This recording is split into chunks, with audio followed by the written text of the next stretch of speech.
बोलिए कंस मर्दन भगवान की जय हो। भैया दिल में कष्ट है ना, कंस को क्या घर को है? अरे यो जोर से बोलो, कितना अत्याचारी का है। सारे मथुरावासी तो आज तक हंसे ही नहीं है। आज 32 वर्ष में पहली बार हंसे हैं, मुस्कुराए हैं कंस को मरता हुआ देख करके। आप लोग चुपचाप बैठे हो। बोलिए कंस मर्दन भगवान की जय हो।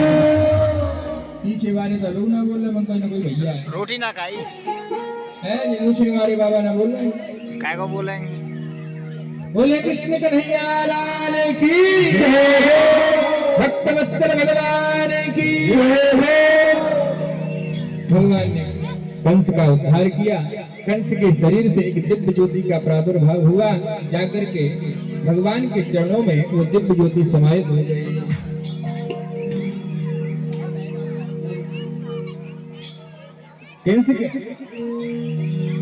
कंस के शरीर से दिव्य ज्योति जो निकली, जाकर के भगवान के शरीर में समाहित हो गई। सुखदेव जी महाराज कहते हैं, राजन परीक्षित, भगवान ने जाकर के कारागृह में महाराज जो मथुरा के राजा थे उग्रसेन, अपने नाना जी को छुड़वाया और उनको राजगद्दी पर आसीन किया। और उसी समय ठीक अपने माता पिता को कारागृह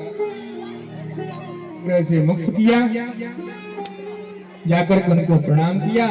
अभिवादनस्य शीलस्य नित्यं वृद्धोपसेविना चत्वारि तस्य वर्धन्ते आयु विद्या यशो बलम्।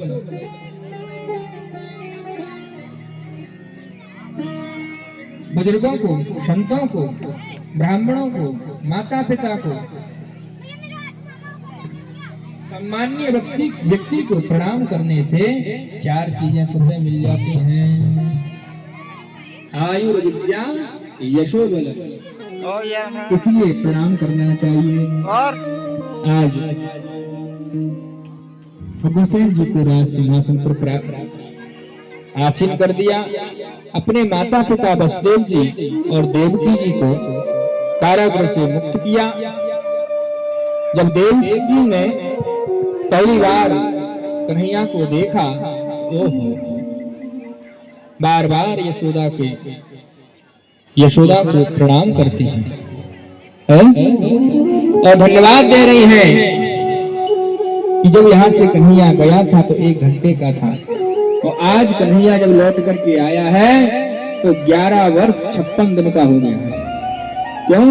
क्योंकि जब से कन्हैया गया है ना, तो देवकी मैया एक एक दिन गिनती है। आज कितने दिन का हो गया कन्हैया? 11 वर्ष 56 दिन का। कंस को मारने के बाद में नंद बाबा ने, ग्वाल वालों ने कन्हैया से कहा, भैया लाला अब तो चल घर, भैया बाट हेरती होगी, अब तो चलो। देखिए कन्हैया ने एक टूक में एक ही बात कही कि लाला तुम चलो, हम फिर आवेंगे। जैसे ये कहा तो महाराज उन ग्वाल वालों के हृदय पर क्या बीती होगी उस समय, इसका कोई वर्णन नहीं कर सकते। समझा करके बुझा करके नंद बाबा को भेज दिया, ग्वाल वालों को भेज दिया। आज भगवान का मुंडन संस्कार कराया गया, यज्ञोपवीत भी संस्कार कराया गया। देखो, जब तक भगवान वृंदावन में रहे, ना तो कभी पादुकाएं पहनी, न कभी हीरों के हार पहने, न कभी सिले हुए वस्त्र पहने, ना ही उन्होंने अपने केसों को कटाया। कभी 11 वर्ष तक जब तक वृंदावन में निवास किया, ना तो उनके बाल कटे, न उन्होंने कभी हीरे मोतियों की जवाहरातों की माला पहनी, न सुंदर कोई वस्त्र पहने। ऐसे केवल मैया मोर मुकुट लगा देती, कमर पर कमरदनी बांधती, इसी से बहुत सुंदर लगती थी। वो तो वास्तव में वैसे ही सुंदर है। कन्हैया की छटा तो मुस्कुराहट तो एक ऐसी है, एक बार जो देख लेता है ना, इसके हृदय में बस जाते हैं, वो फिर निकलते नहीं हैं। तो आज मैया ने उनका मुंडन संस्कार कराया, यज्ञोपवीत संस्कार कराया और सांदीपनी महाराज के यहाँ विद्या अध्ययन के लिए भेज दिया। गुरु ग्रह गयं तुरत पढ़ने बदुराई, अल्पकाल विद्या सब आई। थोड़े से ही समय में सारी विद्याओं का अध्ययन कर लिया। सुखदेव जी कहते हैं, राजन परीक्षित, गुरु माता का जो पुत्र था उसे यमपुरी से लेकर के गुरु माता को प्रदान किया गुरु दक्षिणा के रूप में। 5 जन नाम का जो दैत्य था उसको समाप्त किया और उस शंख को प्राप्त किया। 5 जन नाम का जो शंख है उसको प्राप्त किया। सुदामा जी से मित्रता हुई। विद्या अध्ययन के बाद जब मथुरा लौट रहे तो हृदय से लगा करके सुदामा जी से कहा कि आप मित्र हमारी कभी मथुरा आना। सुदामा जी ने कहा, मित्र समय मिलेगा तो आऊंगा। आज मथुरा में आए कन्हैया, मैया देवकी ने पहली बार कन्हैया के लिए भोजन बनाया है? उनका जानती तो है नहीं उनके बारे में, क्योंकि उनके साथ तो रहे नहीं कन्हैया, क्या अच्छा लगता है क्या नहीं लगता है। तो अपने हिसाब से उन्होंने सुंदर भोजन बनाया, उसमें माखन मिश्री रख दिया। लेकिन जब से कन्हैया सांदीपनि आश्रम से आए हैं तब से ना तो किसी से बोलते हैं ना किसी से बात करते हैं। क्यों? क्योंकि उनके हृदय से ब्रज की याद जाती नहीं है, हमेशा ब्रज को याद करते रहते हैं। मैया यशोदा के प्रेम को याद करते हैं, राधा रानी के प्रेम को, गोप ग्वालों के प्रेम को याद करते रहते हैं। अपने कमरे में ही एकांत में बैठे हो रहते थे। देवकी मैया जब भोजन की थाली लेकर के कृष्ण के कक्ष में गई तो जैसे ही कन्हैया ने थाली में माखन को देखा तो कन्हैया रो पड़े। तुरंत उसी समय उनको यशोदा मैया की याद आ गई। देवकी थाली रख करके जैसे कन्हैया को रोता हुआ देखा तो वहीं से तुरंत भाग आई। वो तो डर गई, भयभीत हो गई। बसदेव जी ने आकर के देखा, बोले देवी क्या बात है? बोले क्या बताऊं, आज मैंने पहली बार कन्हैया के लिए भोजन बनाया और जैसे ही मैं थाली लेकर के गई उस थाली को देख करके कन्हैया रोने लगा। पता नहीं जब से सांदीपन महाराज के यहाँ से आया है कन्हैया किसी से बात ही नहीं करता, किसी से बोलता नहीं है, पता नहीं यहाँ कोई कष्ट है क्या। बसदेव जी ने कहा, मैं भी उसके आचरण से परिचित नहीं हूँ। उधर से उद्धव जी महाराज आ रहे थे, जो बृहस्पति जी के शिष्य हैं और यदुवंश के मंत्री हैं, सेनाधिपति हैं। जैसे ही उद्धव जी आए तो बसदेव जी ने उद्धव जी से कहा कि लाला तुम्हारे मित्र हैं कन्हैया, उनसे जाकर के पूछो कि क्या बात है, क्या यहाँ पर कोई कष्ट है या किसी से कुछ भूल हो गई है, या तो किसी से बात करते हैं। उदास बैठे हुए अपने कमरे में एकांत में रहते हैं, क्या बात है, कुछ दिक्कत है यहाँ? उद्धव जी ने कहा, महाराज आप चिंता मत करो, मैं जाकर के अभी पूछता हूँ।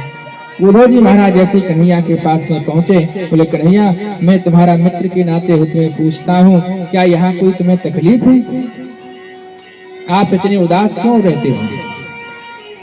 तो कन्हैया ने एक ही बात कही, हंस सुता को सुंदर कर लो, हंस सुता को सुंदर कर लो और कुंजन के छाए ओढ़ा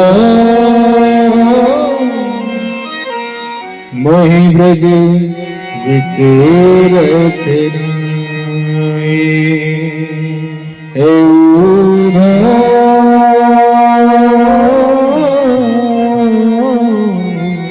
मोहि ब्रज विसेरत नाही। मैं क्या करूं उद्धव, मैं जब भी यशोदा मैया की याद मैं तो खूब चाहता हूं कि निकल जाए, लेकिन हृदय से जाती नहीं है। उस यशोदा के भाव को, प्रेम को, वात्सल्य को मैं अपने हृदय से भुला नहीं पा रहा। उन गोपियों का जो प्रेम है मेरे हृदय से निकल नहीं रहा है। छोटे छोटे ग्वालों का जो प्रेम है, भाव है, मैं भूल नहीं सकता हूँ। जब ही सूरत आ वैभव सुख की हे उद्धव, जब मैं उस सुख की याद करता हूँ मेरा हृदय विदीर्ण हो जाता है। अरे आप तो पढ़े लिखे हो, वेदांत को जानने वाले हो, आप मेरा एक काम करोगे? बोले क्या? अच्छा उद्धव ये बताओ, मुझे उनकी याद आती है तो क्या वो भी मुझे याद करते होंगे? आप मेरा एक काम करो, मेरा पत्र ले जा करके, मेरा समाचार ले जा करके उन ग्वाल वालों को सुना करके आओ, कह करके आओ, एक बार देख करके तो आओ यशोदा मैया कैसे रहती हैं, राधा रानी कैसी रह रही हैं। उद्धव जी बड़े पढ़े लिखे थे, बृहस्पति जी के शिष्य से, वेदांत को जानने वाले थे, अपने ज्ञान का उन्हें अहंकार था। उन्होंने कहा कृष्ण क्या कहते हो, मैं जाऊं? उन्हें समझाने के लिए, उनसे बात करने के लिए, भला मेरी भाषा को कैसे समझेंगे वो? है? तुम तो जानते हो मेरे बारे में, मैं वेदांत की भाषा बोलूंगा, वो गंवार ग्वारी है, बिना पढ़े लिखे मेरी भाषा